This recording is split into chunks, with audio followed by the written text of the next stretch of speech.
Welcome to the next show of Suds with Luds. Today I've got an old timer in here with me. I can say that because he might be a year or two older than me. But before I get to Mr. Laidlaw, I want to thank our whiskey sponsor. Tommy, we got a whiskey sponsor here, Nice. Herman Marshall Whiskey. As a matter of fact, we are going to, I believe we're going to pop out to Wiley this weekend out in where they're going to open up their new distillery, and they're going to have a tasting room. I think they're going to open that up Friday night. And so if anybody's got some time, jump out to Wiley and we'll have a couple cocktails together. So without further ado, my guest today is Tom Laidlaw, longtime NHLer, over 700 games played in New York Rangers and the LA Kings, although let's not play in any small markets, Mr. Laidlaw. So welcome into the show. I appreciate you coming on. I'd say it's early here. I mean, this is the first time I ever did a show at 9 a.m., but you wanted to do it early. But considering you're up and going at 3 a.m. First off, welcome to this little rinky-dink thing that we got going on here. I appreciate you coming. How are you doing? It's only been a couple weeks since we saw you back here in Dallas. Yeah, definitely good to see you again. Yes, isn't it funny in the hockey world? Like you and I kind of played the same game, and we really never met each other before. But when we saw each other in Dallas, it's like we were brothers for the last 40 years or something. So, ain't that the truth? But it's funny. We I looked at some of the things and looked at the numbers and where you played, and I'm like, you probably played for 2-3 teams, and you only played for a couple teams. Interesting that you started in Northern Michigan University. My youngest son went there. I didn't know that. Yeah, CJ did, and it's funny. One of your teammates, Walt Kyle, was CJ's coach. So I want to start there first off, and then we'll get into all the other shit that you got going now post hockey. But talk to me a little about Northern. I'm always curious. How did you get recruited to any college, or specifically that college? So the first year I went to Northern Michigan was the first year they had a hockey program. I was drafted in the second round of the was a midget draft by the Peterborough Petes, and Roger Nielsen was coaching then. So I went to camp one year. I was that little farm boy that just had never been away from home. I was probably close to being good enough to make the team after I was drafted, but again, I couldn't deal with the more the social stuff. So I went home, got another year junior B in, and then Rick Comley, who was going to be coaching the new program at Northern Michigan, came to us. The only other school that really approached me was Brown University, and unfortunately, when I saw my grades, the coach was pretty funny. He called me up. He says, "Tom, we'd love to have this player, but there's not much we can do with those grades." So again, another similarity. Yeah, there you go. And it's funny looking back at it because I was just so. I'm sure you were the same way. I had just decided I'm going to play in the National Hockey League and nothing else matters, including my schooling. And I took that approach. And Northern is not exactly the Harvard of the Midwest. So, and they were looking for players. The coach was really smart. He recruited, there was 4 of us in total that were on my Bramley Blues junior B team that I played on. So he knew it'd be easier to recruit that way because we're all going together. And then there was 2 other guys he got that had been on that team. They were playing on another team. So 6 of us that we'd all played together and knew each other well. So that was really the only team that was recruiting me based on, again, it was Brown and the other team. But it was fantastic experience. Again, I really didn't know what I was doing or what I should be doing. I knew I was going to get a chance to play all the time. I ended up being a 4-year captain there because we were all freshmen when we started. Didn't have to play behind any upperclassmen, so I got ice time right away, and it was a fantastic thing for me to grow up too. Like I needed to grow up a lot. I made some mistakes. Actually, I went back to Northern Michigan recently and made a presentation in front of the student athletes, and Rick Comley, my former coach, who's now the athletic director, was there, and I publicly apologized to him. I said, "Geez, we did some stupid things when we played there." But let's not swim by that one. What kind of? Give me a couple. Let's compare stupid. Oh God! So he told a story one time. I think it was my junior year. We decided we were going to. He's gone on a recruiting trip, and we decided we were going to boycott practice for whatever reason. I don't know what it was. And so we decided we went on the ice with our helmets on backwards, and we said we're not practicing.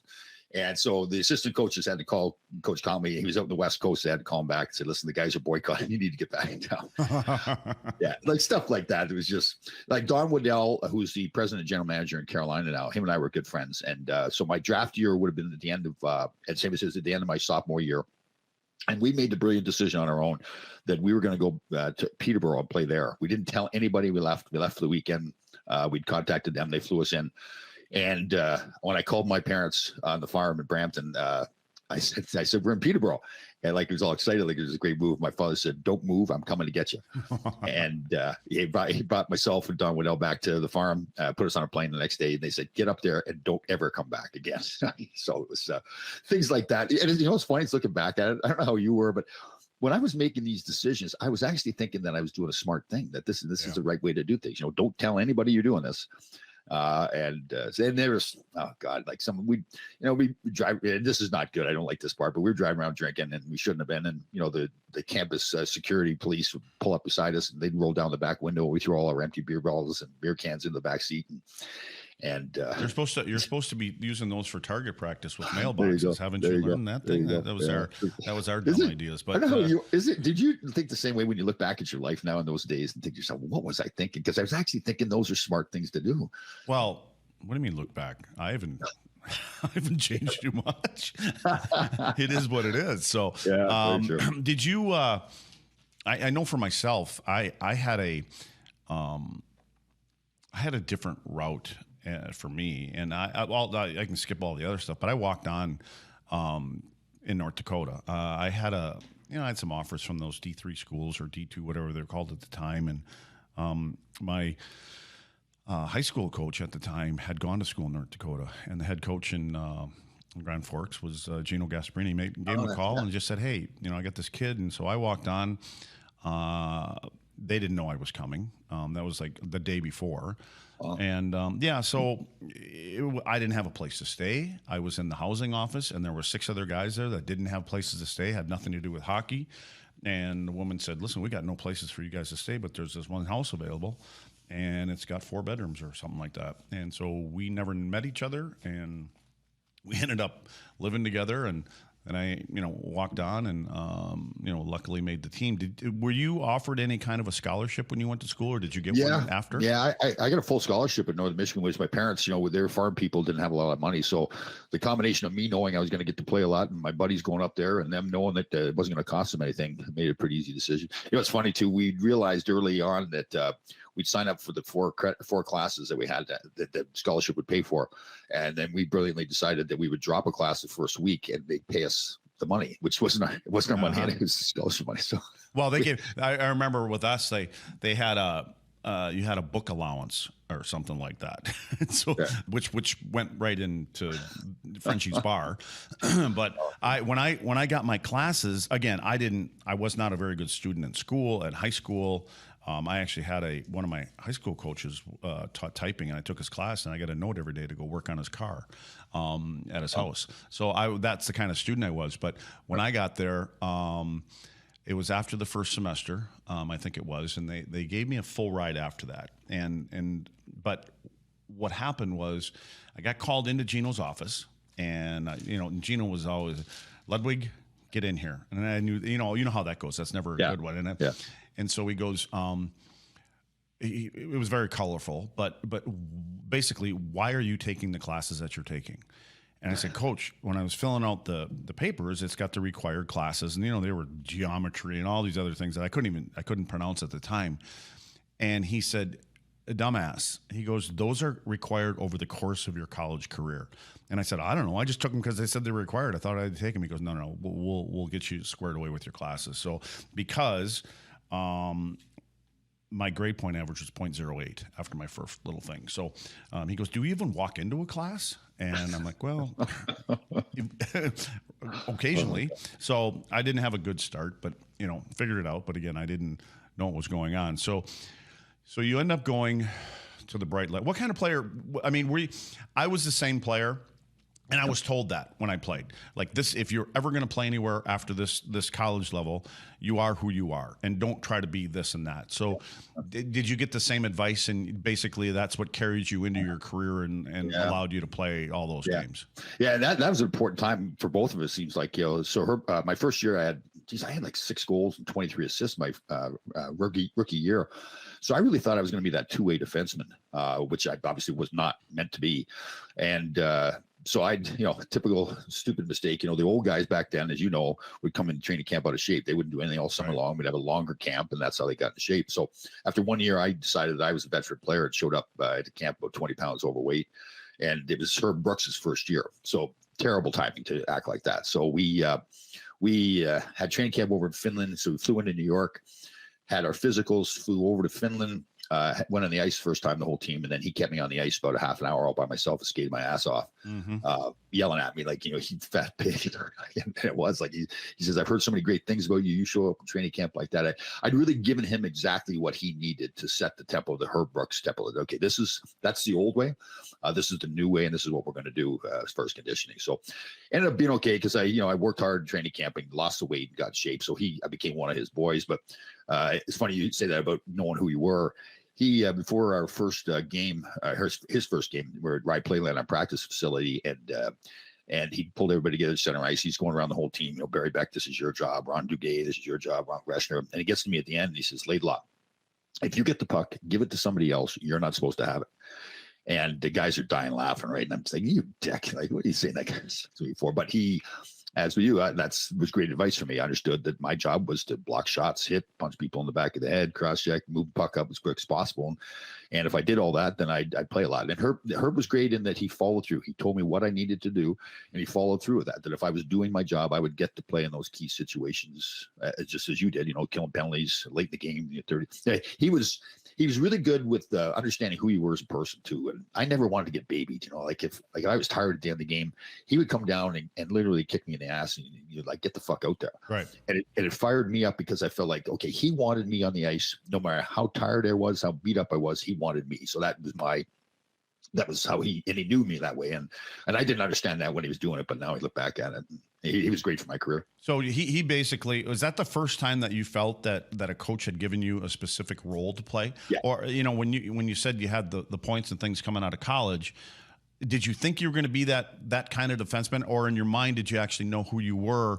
And then Herbie just kind of reinforced it and really didn't give you a choice. And if you're going to stay here, this is how you're going to play for us.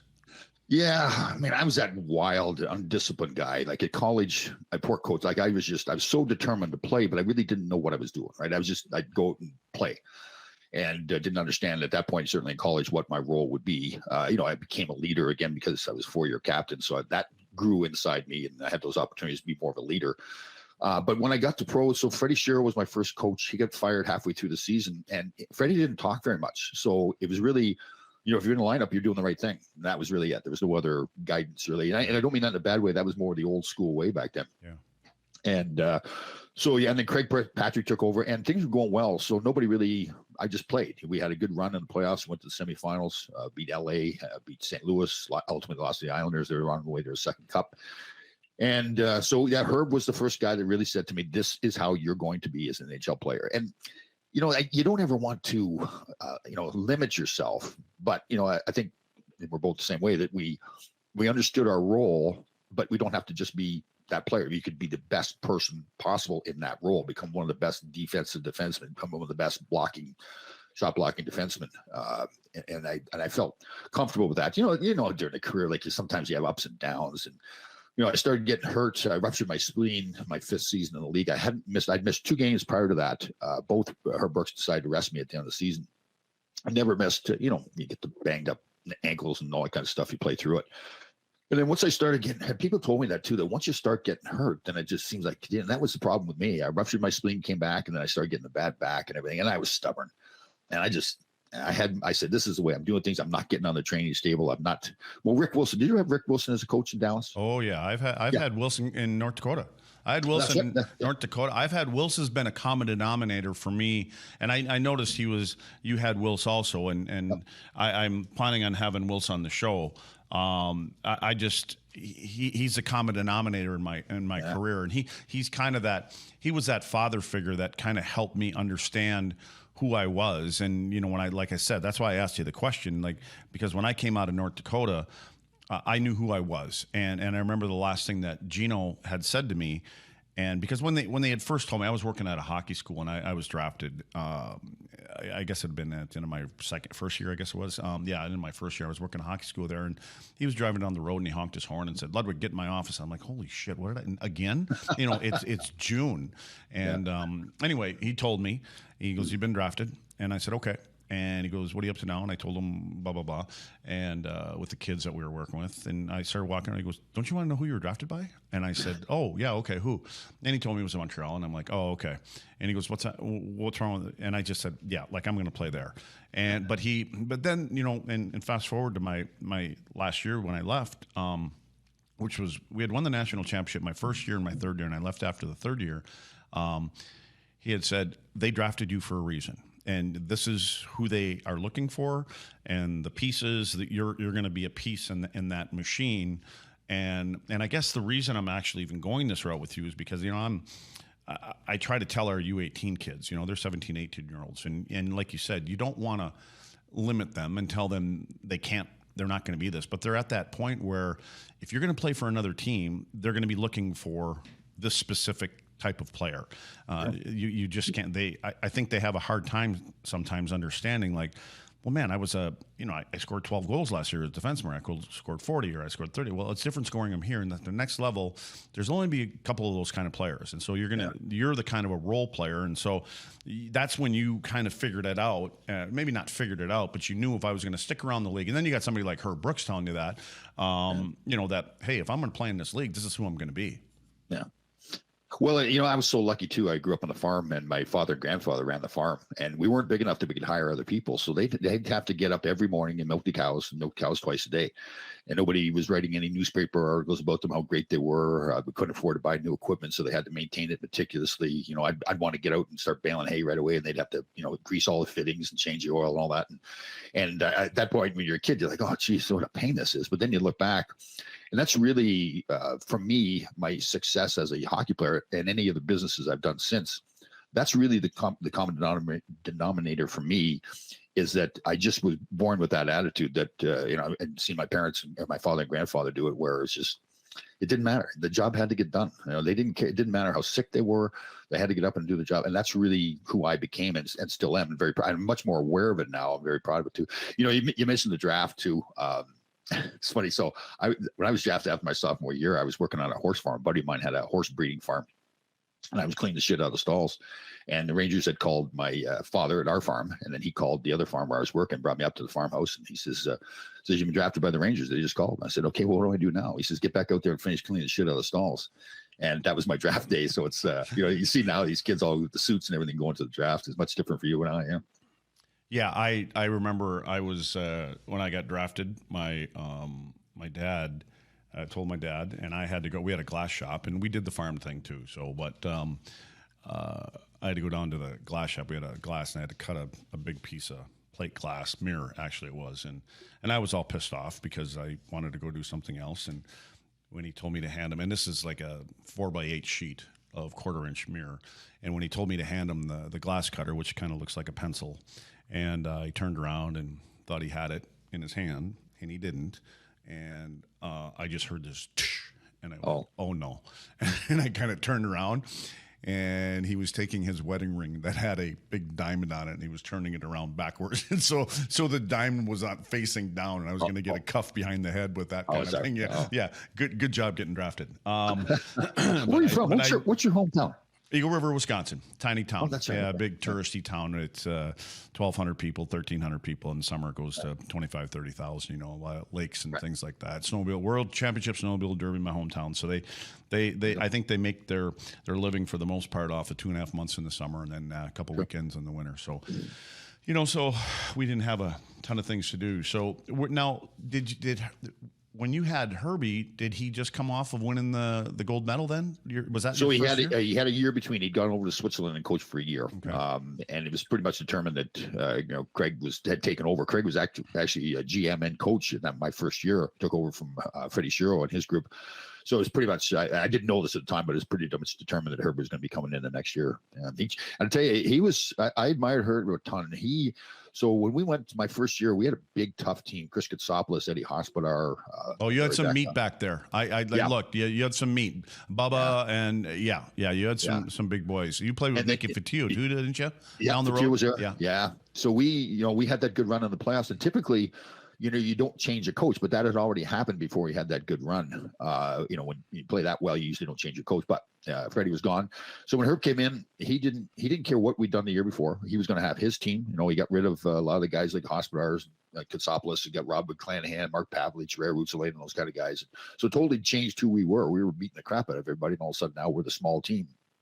But Herb had his way of doing it. I remember the first meeting. When he left the meeting, there was no question he was in charge. He was totally prepared. The whole season was planned out. It was no more of those like being mad at us and skating us, the bag skates. There was we had this guy by the name of Jack Blatherwick.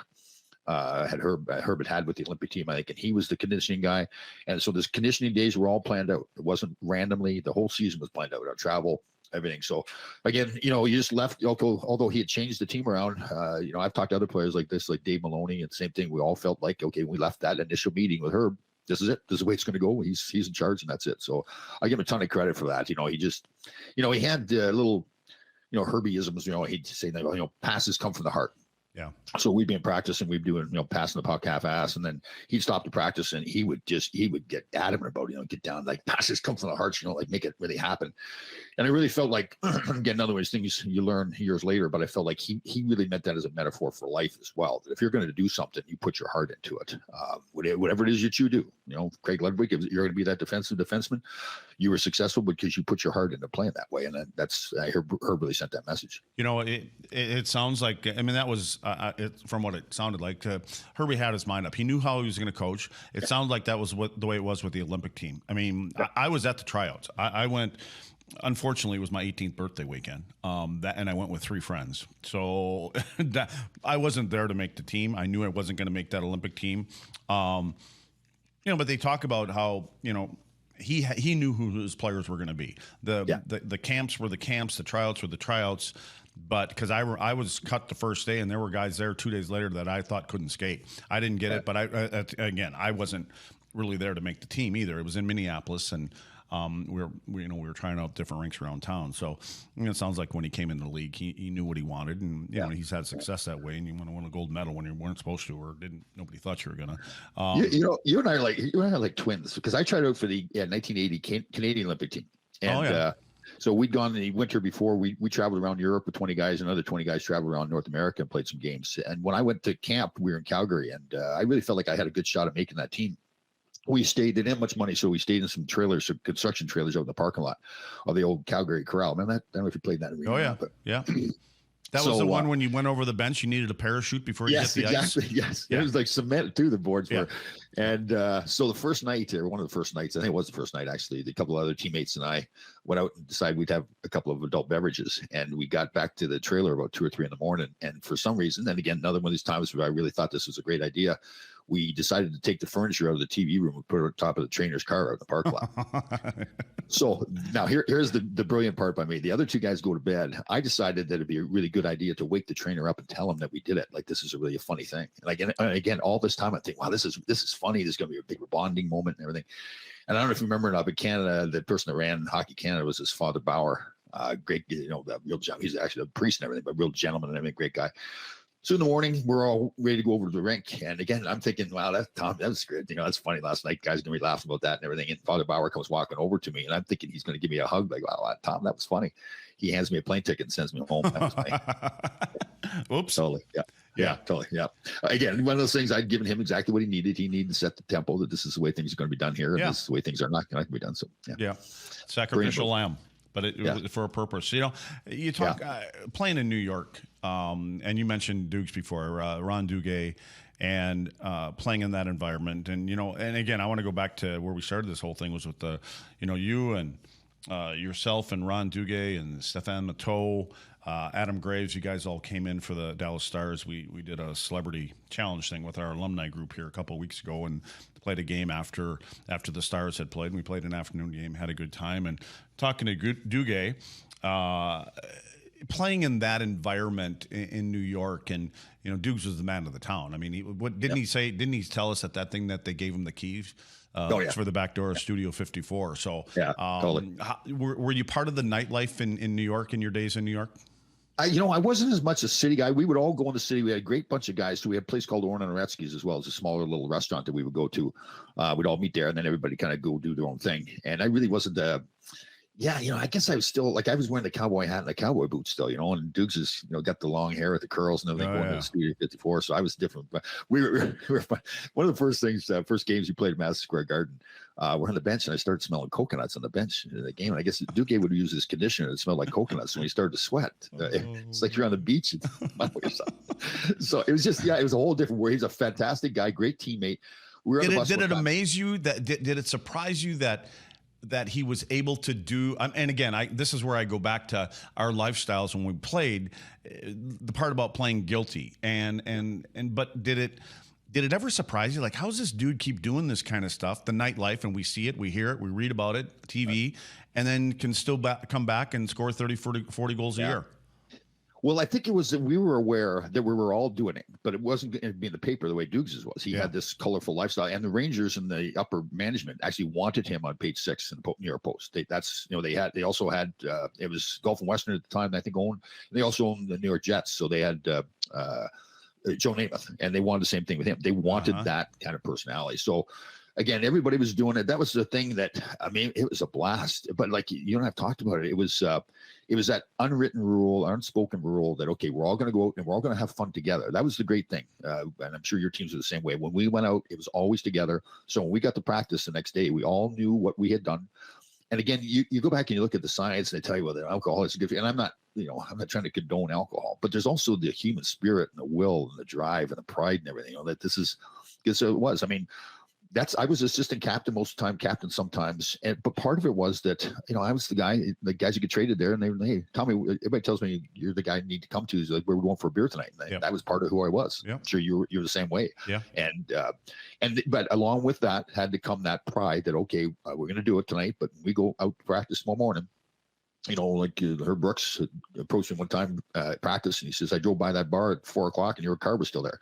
And I said, if you'd driven by at 6:00, you still would have seen it. I was there. So, but I'm not your hardest worker every day, then you can say something about it. Right. And he's turned around, walked away. But now the pressure was on me that I need, and I actually think it made me a better player because I had to fight through things. I'm sure you're the same way. It's just, this is the way I live. I'm going to live all out. I'm going to go all out when I'm with my buddies having beers. I'm going to go all out at the rink at practice during the game, and that's just that's the way it was. Yeah, and I think what it does is it brings your team together. I'm sure there's other ways. I just didn't think playing Monopoly and board games and things like that were bringing it together and again, you get in the room the next day and some guys left early and they wanted to know what happened late, and the stories come, and so there was a camaraderie there that built your group, because I know here in Dallas, and Hitch's thing, and 3 of us were the captains, and the goal is to continue to pull people into your leadership group. Yeah. And so you got 5 guys and then 7 guys, and we'd have weekly meetings, and and it got to the point where, and the meetings were always in the coach's office, which is obviously way smaller than the locker room.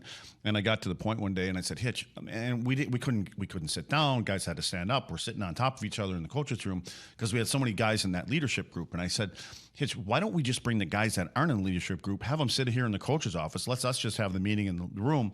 And all he did is smile. And he goes, this is where I wanted to get to. You know what I mean? So all of a sudden we went from 3, 4, 5, 6 guys to where it was ultimately 15 or 16. And then the other guys that maybe weren't as much as the group had no choice to buy in to what was being sold because everybody was on the same page. And that's ultimately, I believe, how you end up getting, to the end of the rainbow. So then you're in New York for 7 years. Mm-hmm. And then you head to another big city. You head to LA. Was it a surprise that you were leaving New York? I think naively it was a surprise. It should not have been. I was not playing well. I'd hurt my back. I was in another lineup, and it's just like psychologically, it just the back was like, you walk around and you look like you're fine. Like I was that guy before that played through everything. I came back after 6 weeks from a ruptured spleen, all those things. And, so I built that reputation that I could fight through anything. And then all of a sudden you got a bad back. You walk around, you don't have a cast on. I cut someplace and you can't play. And I think it was more my issue I think the way my teammates were looking at me was totally different, which I don't necessarily think was true, but it was a psychological part for me then, and it wasn't playing well. And Phil Esposito was the GM at the time, and we called him Trader Phil. He was trading people all the time. And I should have known that something happened. And he was right to trade me, to be honest with you. I was not the same Tom Laidlaw I was before. And again, it's I look back, I was really more, that's a disappointing time in my career that I didn't handle things differently. Like the person I am now, I've trained myself to be much better physically and particularly mentally, and I really didn't handle it well back then. So when I got traded, it was one of those deals. It was trade deadline. I think it was 3:00. So we stayed at the practice rink till 3. Nothing had happened at that point. It hadn't been registered yet. So when I got home, my wife at the time, she's not the wife any longer, but she was standing there crying. Again, similarities. You got to have at least a couple of divorces. Yeah. So she was standing there crying at the door, and I thought, geez, what happened? Like somebody get hurt or something? And I think it was Phil had called her because no cell phones back then. And she told me, you know, it's funny for me too. I don't know how you were when I got traded. Your ego kicks in. You want to know you get traded for a good player. Sure. And so I said, who I got traded for? She said, well, some big goal scorer. And I was thinking Bernie Nichols at the time because, you know, young good goal scorer. And then when I found out it was Marcel Dion, I was like, you know, he's a great player, but he's like 60 years old at the time. Exactly. Yeah. You know what? I ran Marcel one time from behind. Didn't mean it. And, you know, he's not a big guy, and it was in L.A. And he hit his head on the dashboard and got cut for like 12 stitches right above the eye. So there's another tie-in. You got traded for Marcel, and so I cut him up a little bit earlier. Yeah, that was fun. LA was great. You know, I hated leaving New York. I love New York. It was my home. You know, like I said, I've been the captain, assistant captain. I won player awards, all that stuff. So I really felt like that was my team. But then when I saw I get traded, I was like, wow. And you know, it's funny, you get traded too. Like when other people get traded, you just have to carry on. You got to get to practice. You know, he's your buddy, but he's gone now. So, but when you get traded, it's like, like, where's everybody? Nobody's around. You feel like you're not wanted anymore, right? Yeah. That was a weird feeling for me. Yeah. And again, like, how many years did you spend in Montreal? 8 or 9, I guess it was. They were actually, in a way, I was relieved when I got traded. Everybody was waiting in the lobby at the Forum to go over to Russia or something like that. You know, the preseason kind of stuff in the beginning for camp, and they were going over there. And Serge came down. And he goes, "Don't get on the bus right now." And I'm like, "Uh-oh." And so so it was. But you feel, you know, you kind of feel, you know, like, man, they don't want you anymore. But then you got to look at the other way. There's another team that does want you. I mean, they're making totally.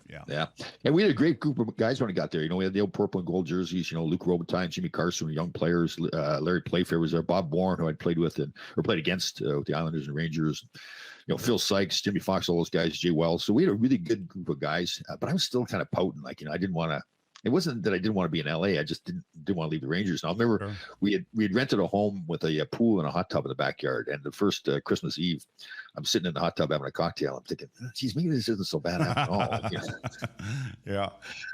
Well, you're there for what, 3-4 years, or how long? Because Gretz came when you were there, right? Yep. Yeah, so I played a full season, and he got traded the next summer, and that was an incredible time. Like, I was so fortunate because back then the only sports news you get was on ESPN, and I was back in New York during the summer. I think it was August 9th, the day of the trade, and I started hearing the news that Gretzky was going to get traded, and you're like, no way, Gretzky is not going to get traded. He's never going to leave there. And then they start saying it was the LA Kings, and now, you know, all of a sudden you're thinking, you know, you go from thinking, okay, I'll just kind of ride out my career out here in LA, to thinking, wow, this is going to be the place to play. And it turned out that way. You know, when he showed up, he was fantastic. He just, it's more the way people treat him. It's not, he doesn't have, I mean, he's got an ego in a good way, but he's so aware of his teammates, of the fans, the game itself, the way he spoke, the impact he knew he could have on people, both negatively and positively. So he's really, really aware of all that, and just treated us fantastic. It was great to play with him. Just, you felt like you're a better player all of a sudden. What did you notice? What did you know, it's one thing to play against a guy,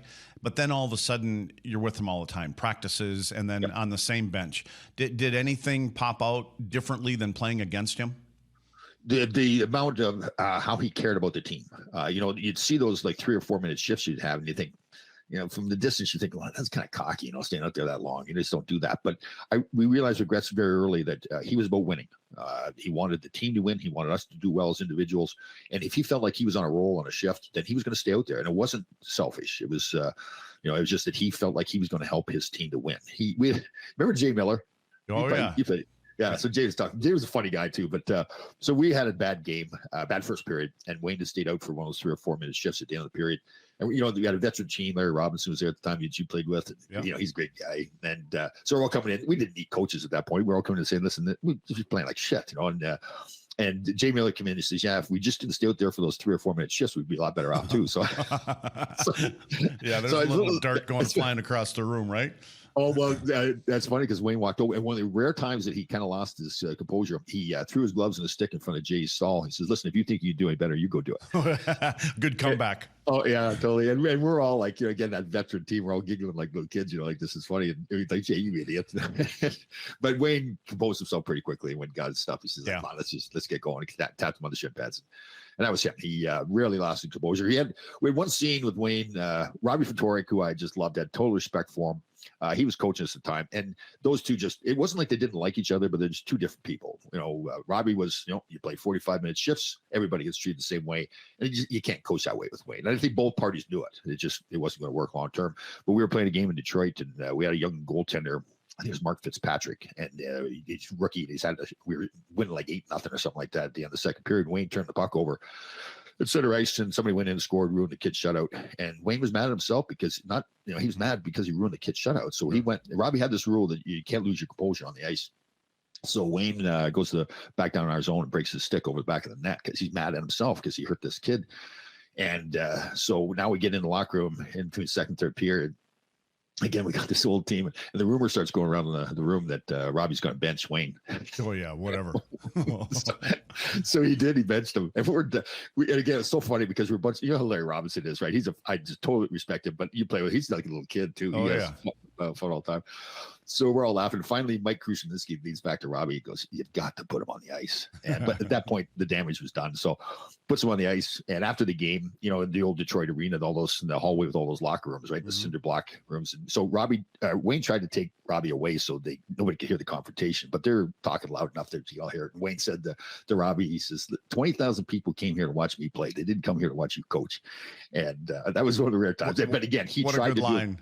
Yeah, totally. And he tried to do it the right way so that nobody heard him say it, but we all did. And, he was such a good guy. You knew that wasn't him. He was mad. And actually, I found out later that the owner, Bruce McNall, wanted to come in and fire Robbie. And Wayne said, "No, you can't, because then it's going to look like that I'm getting fired, and we can't do that." They fired him during the summer. But, Wayne just, again, he just had at a young age, too. I remember playing against him. I was 2 or 3 years older than him, but we grew up in the same area. So he'd come up and play at older, and we tried to kill him back then too. He knew who he was going to be at a very young age. Yeah.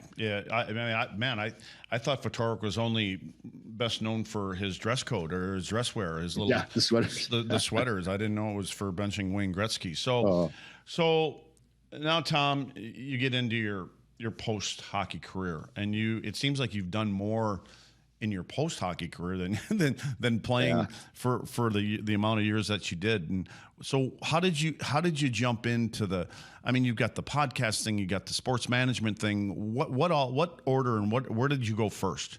Yeah. So I started the sports management business right away. But as soon as I was told that I'm retiring, we didn't make much money back then. I had a young family, and this was actually a good thing that I was smart enough to know what I was doing, but I wasn't too smart to overanalyze it because I may have scared myself to death and not done it. But again, that whole farm life mentality was that I had to make a living for the family and I had to get something going. And one thing I'd learned, I was starting to do a little bit of broadcasting. Same thing you and I do. With the Kings, stuff. Right? Yeah.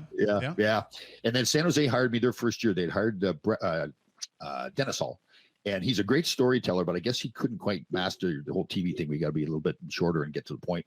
So they brought me in. I probably did like 70 games, San Jose Sharks first year. And John Davidson, who I really admired, was really big in the broadcasting world. I played with him in New York. So I talked to him a lot. And the one big thing he said to me was that, listen, he loved his career.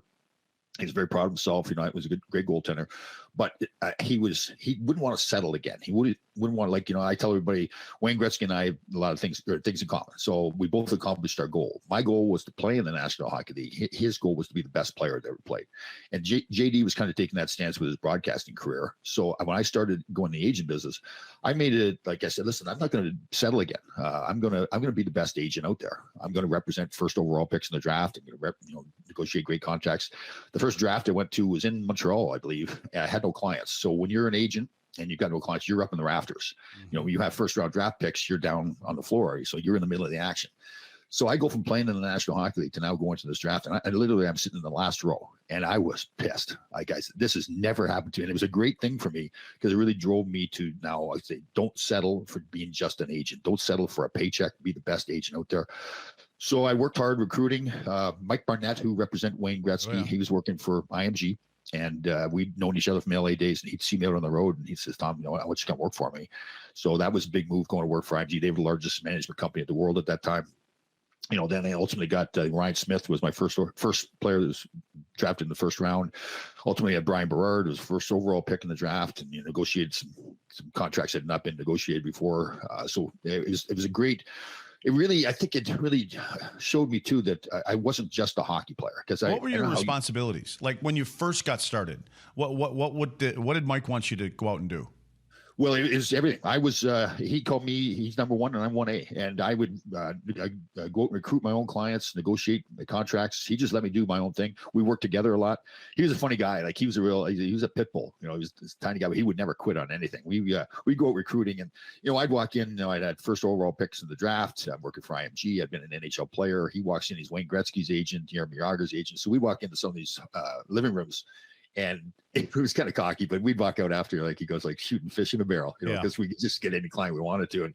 And so, but it was, he was great. He let me do my own thing. So it wasn't just recruiting. He counted on me to help other people that were in the business, to help, like, that work for us, to help them with their recruiting and everything. So he was great with me for personal reasons but he was funny. I was going through a divorce at the time, and we were at Kamloops, the Memorial Cup. And we were just killing some time. We're walking through some little trinket store, and I'm going through a divorce. And he convinced me to spend about $400 on what was soon going to be my ex-wife on these little jewelry stuff. I walked out of the room, and I go, "What? How did you do that?" Like, what's he? So he was great. He's a fun guy to work for. That was good.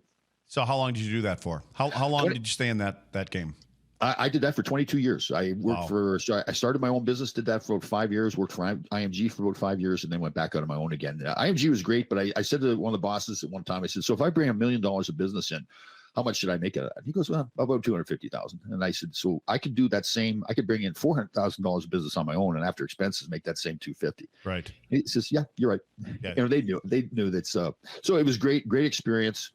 Again, I really felt like I said what I was, I did what I said I was going to do, and that's not settle for just being another agent. I wanted to be one of the top agents in the game, and I'll never forget when, at the draft, it's a big thing. Brian Berard was first overall pick in the draft. I remember sitting there going, I've done, I can't quit now, but I've done what I said I was going to do, and I was pretty happy with that. So, what exactly then? And maybe at the time there wasn't this title, but the family advisors. Do you know anything about that? We with our 17, 18-year-olds, even with the 15s and 16s, they're the so-called the family advisors. Have you ever run across, and your thoughts on the family advisors? Well, basically, it's just an agent that you can't sign any contract with or take anything from. So I could be a family advisor when I was an agent because of NCAA rules. You can't sign. So a player that's playing junior, he can sign a contract, take things with value from an agent, but the NCAA rules do not allow that. So it's really could be the same person, but it's a less official rule. It's like they're trying to not have them be professionals, or have it be the perception that the professionals are supposed to be amateur athletes, which is not the case with junior players or players from over in Europe. They can sign that contract. So it really, again, you can fill the same. You basically fill the same role. You're advising him if there's a contract to be negotiated coming up. Like for me, my senior year, I knew I was going to sign with the Rangers at the end of our season, so I had an agent. Again, he was a family advisor, but he was a guy that was going to negotiate, because the contract was negotiated actually before we finished. And then I went to the Rangers and then signed the contract and finished the season in New Haven, the farm team. So it's the same thing. So there is a need for them, or I mean, I'm talking at 16, 17 years old.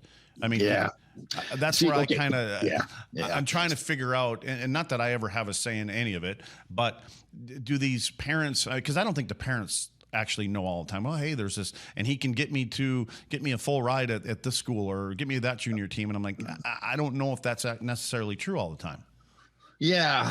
I'm just a big believer that if you're a good enough player, then there's so many scouts out there, right?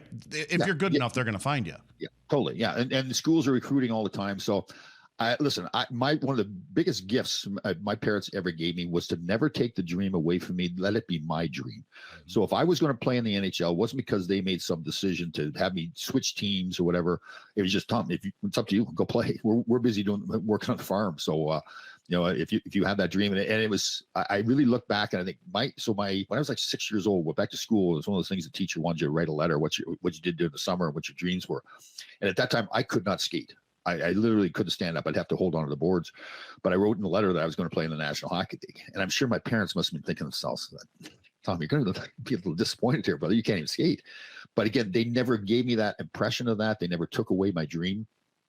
So, if you're going to make it, you're going to make it. So with parents, I know you know this, but I would just encourage them to say, listen, you go play. I'll get you to the rink. I'll buy your equipment.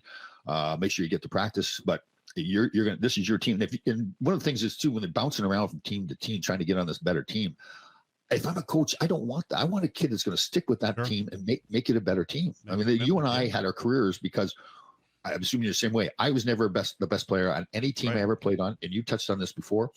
I just went and did my job. Craig Ludwig went and did your job. So when the next coach saw you, he says, okay, he may not be my best defenseman. He may be my third, but I know that when I'm going to pick Craig Ludwig or Tom Laidlaw, he's going to do his job.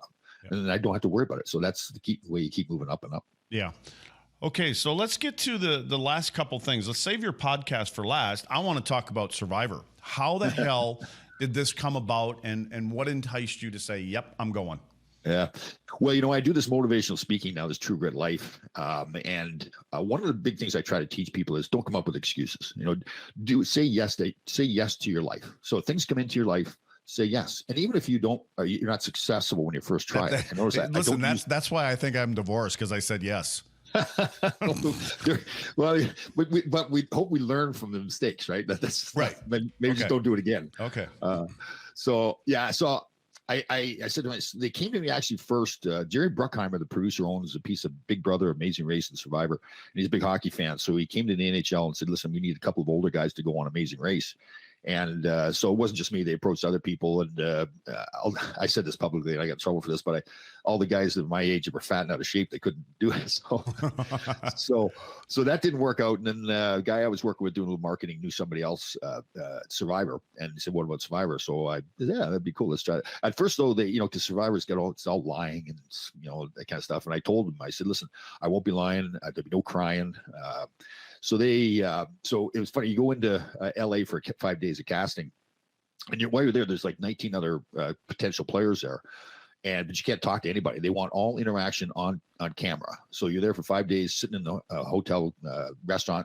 Can't talk to anybody, but it was cool. They did a lot of psychological testing, far more than the physical testing. And it was funny at the end of there's a couple of things. So the first meeting we had was with Jeff Probst, the host of the show, and a couple of CBS people and some producers. And so I was, I'm cocky because I've done you've done so many interviews, and you know that they want your personality. So I was, however and over time, he's sitting on the couch, and I'm going, "Proby, you're mine." And so we go back and forth. It was more of a fun session, talking about losing teeth and all that kind of stuff. And so at the end, he says to the two women, there was CBS, he says, "What do you think of him?" And one woman goes, "Well, I like him. He's confident, but he's not cocky." And the other woman goes, "Oh, no, he's totally cocky." So I knew I'd accomplished what I wanted. But at the end, they do this exit interview, and the little guys, the Hollywood guys, and they're on the way out. They go, like, "Do you try to intimidate people?" Oh, no, I'm not trying to intimidate. But I guess it's you and I are like our hockey world. I was going to say that's kind of what we've been doing for a long time.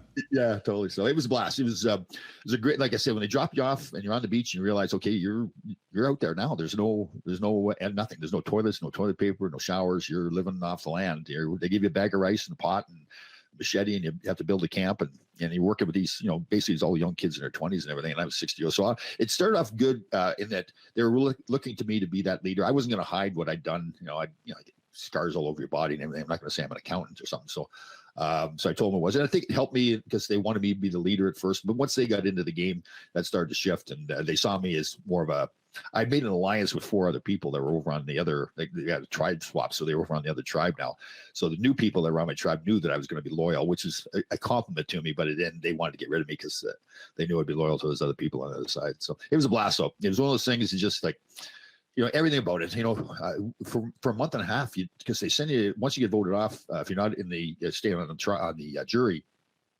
We had to fly over to Australia. Had to. It was a fun trip. We were in Brisbane for 3 weeks. So that was a great experience as well.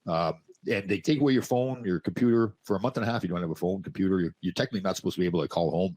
But some people sneak out, go to a payphone and call home. I don't know what they're doing, but just a great experience. Just one of those things. So there's a lot of motivational speakers out there, but they really don't, they do a lot of talking about it. I didn't want to be that. I wanted to be a guy that has done things. I get up at 3:30, make the bed perfect. I go on Survivor. I'm in the gym every day. So when I say to people, listen, don't tell me you don't have time in the day. Don't tell me that you can't do this. You can do anything you want to do. Craig, and and I mean, this is a total compliment to you. You were a walk-on in North Dakota, and now you played in the NHL for 500 years, for God's sake. So Yeah. you can do anything you really want to do, and I really a firm believer in that totally. So and I think that just helped. Yeah, and you mentioned 3:30. So let's talk about that. I mean, you're doing. Don't you start your day at 3 a.m. With a podcast? You were talking about your podcast. Like talk about that. Sure. So yeah, every day 3:30. It's kind of evolved. My youngest son is 29 now. Probably like 6 years ago, he said, "Dad, you gotta, like he'd follow all the rappers and everything, the hip hop artists and how they brand themselves, like Usher and all these guys." He said, "Dad, you need to brand yourself." And I said, "Nobody cares about me. I was like I'm a slug defenseman that scored 1 goal a year, for God's sake." He said, "That's the point. People want that brand," and he was right. So I started off, didn't know what I was doing on social media. He got me on the Instagram and Facebook, and he used to yell at me because I didn't know what hashtags were. Like he said to me at one point, "If you're not going to work at this, I'm not going to help you." You know, and I said, "I work at it. I don't even know what a hashtag is, for God's sake." So it really evolved. First, I was just every day I would post a video of the clock on my microwave and a video of me making a pot of coffee. That was every day, so it was consistent. And people started same time every day. Yeah, same time every day. So people were like really getting into the consistency, but they said, "Listen, you can do more than that, Tom." So I started doing other stuff, and we did a late lot challenge, which was a 21-day challenge. And people would say, "Listen, if you want to accomplish something, if you're getting up at 7 o'clock every morning, you say you don't have time, let's start getting up at 6 o'clock." So we had a lot of people who would come to me, go to events. One gentleman come up and start hugging me, and I said, "Okay, what's going on?" He's an older guy, and he's going, "Tom, you saved my life." He says, I had to lose 70 pounds. I couldn't do it, so I started following you." So once I started seeing those things happen, that I was having a difference in people's lives, that it really spurred me on to do more things, like to get more disciplined all the time. So I get up at 3:30, make the bed perfect. There's a great video by this Admiral William McCraven. He's a Navy SEAL admiral. About 10 years ago, he's making a speech in front of a graduating class at the University of Texas, and he's going to talk about the 10 things he learned in training as a Navy SEAL. And, you'd think he's going to talk about, fire and brimstone and all that. And he starts talking about how one of the first things he learned was to make your bed perfect every morning, make it perfect. And it really started your day off with that. So when I go for a walk, I call it a march now. So I try to get the most out of every stride. I make the bed perfect. I get the most out of every stride. Let's say, when I go to the beach, or excuse me, when I go to the gym, I'll, I think you should go to the beach. It sounds better. Yeah, well, I do go to the beach after, and I've learned. I don't know how much I believe in all the science, but the theory is that being by the water and having the sun come up is really therapeutic for you. Mm-hmm. I mean, I guess if you tell yourself it is, it is. So the routine is, again, up at 3:30. At 3:53, I post my first motivational video. So I had an old teammate, Jim Thompson, I played with in LA a little bit, and he'd gone through some tough times, lived in a motorhome park just outside Edmonton, and the number on his motorhome was 353. So he said, "Tom, I was going out roughly at 350, 355 before." He says, "Tom, can you go out every day at 353 for me? It would mean a lot to me." So I started doing that, thinking I was doing it for him, but I'm glad I helped him, but ultimately helped myself. So I've increased my discipline level, and I learned to be the discipline. If you really want to accomplish something, it's much harder. Like if you want to go on a diet, to just say I'm going to be disciplined with my diet, but not be disciplined with the rest of my life, it makes it harder. Mm-hmm. If you've got that whole disciplined lifestyle, you have a routine, a process for yourself. So it's, again, I take it to the extreme. I don't expect other people to do it that way, but so again, you do not stay out of bed past 3:30. If that alarm goes off, you don't lay there. There's no excuses. Again, there was no excuse for my father and grandfather when they were on the farm. They had to get up and milk the cows. So I've realized, again, like we talked before, that's what's helped me be successful, is that mentality that they had, that I learned from them. They didn't have to talk to me about it. I just witnessed it all the time.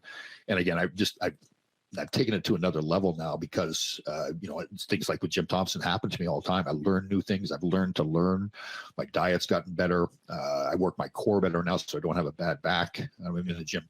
So it's the constant pursuit to try to get better every day, and not just like, again, Wayne Gretzky wanted to be the best player to ever play the game. And I want to be the best motivational speaker that I could possibly be. But you do that, you just don't get to a certain level and say, okay, this is the level I want to stay at.